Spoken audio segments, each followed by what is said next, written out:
कि मन कर कि तोहके लगा लिया आंग हो, कि हमके छोड़ के चली गईलू दोसरा के संग हो।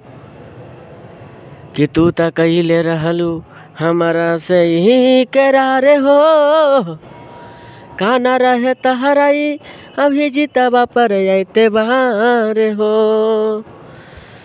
कि तहरे नाम से तो जीवन में कहिले रहनी सीधी हो, कि तोहके भूल नहीं पावा तानी रिधी हो। कि जिंदगी के मोड़ पड़े अरे छोड़ी गईलू ए दिलवर जाना, कि हो गईल बदनाम ई पागल दीवाना। कि पही से पबी की गईलू ए दिलवर जानी, जानता जमाना अभी जीतवा के कहानी। का भाई लोग रवा लोग जानता नहीं ना।